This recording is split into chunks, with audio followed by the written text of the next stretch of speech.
জনাব তারেক রহমান সাহেব, আপনি দেশে আসছেন, তবে আপনি সব কিছুই জাতিকে দেখাইছেন।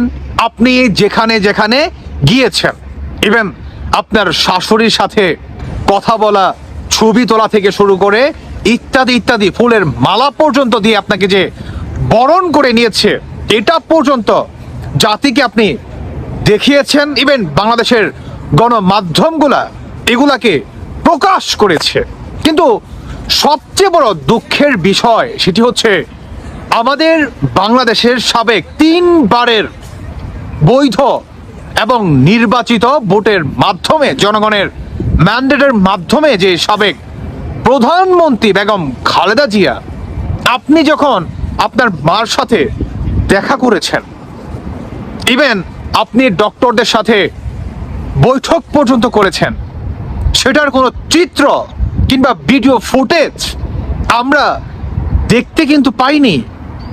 ইভেন বাংলাদেশের গণমাধ্যমগুলো কি বলেছে যে তারেক জিয়া মানে তার মার সাথে সাক্ষাৎ করায় সে নাকি ভূত করেছে।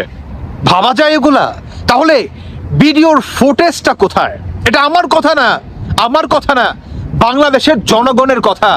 ইভেন আপনারা যদি এই কমেন্টগুলা একটাবার নিজেদের দৃষ্টি দিয়ে দেখেন, সেখানেও দেখতে পারবেন জনগণ কিন্তু বলছে যে ভাই খালেদা জিয়া আর নেই, খালেদা জিয়ার স্পষ্ট ভাষায় উনি আর নেই।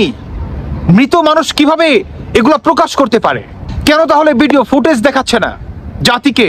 এগুলো আমার কথা না, সাধারণ মানুষের প্রশ্ন। এগুলা আপনারা দেখতেই পেলেন।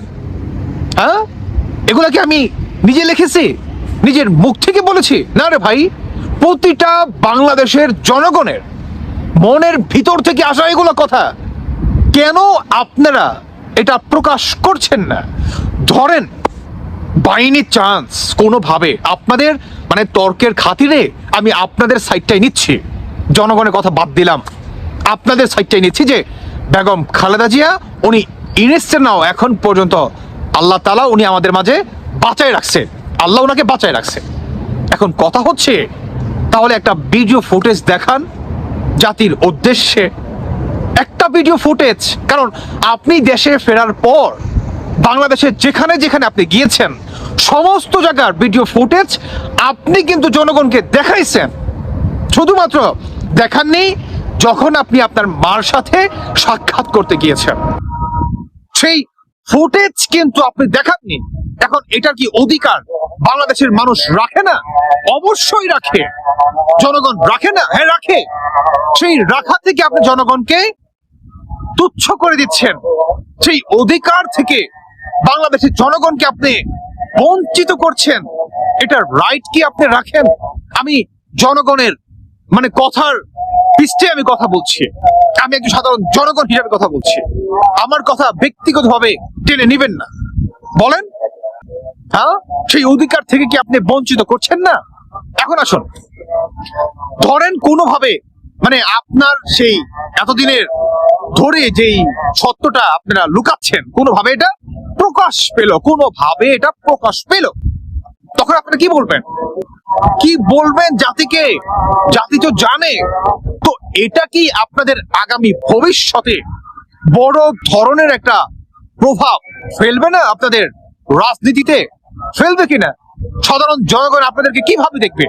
আপনারা যদি মৃত মানুষকে নিয়ে এভাবে নোংরা রাজনীতি চালিয়ে যান, তাহলে সাধারণ জনগণের যে প্রত্যাশা, যে আশা, যেই ভরসার যেই জায়গাটা, সেটা কি আপনারা ধরে রাখতে পারবেন?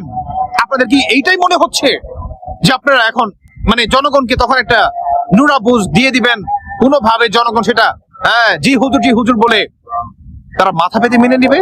সেই দিন নাই। বাংলাদেশ বদলে গেছে, বদলে গেছে বাংলাদেশের প্রতিটি মানুষের চিন্তা ভাবনা। এবং বাংলাদেশের মিডিয়া এখন কি বলতে চাচ্ছে আকার ইঙ্গিতে, সত্যটাকে কিভাবে ঘুরিয়ে পিছিয়ে মিথ্যা করে প্রকাশ করছে, এটাও কিন্তু জনগণ ধরতে পারছে।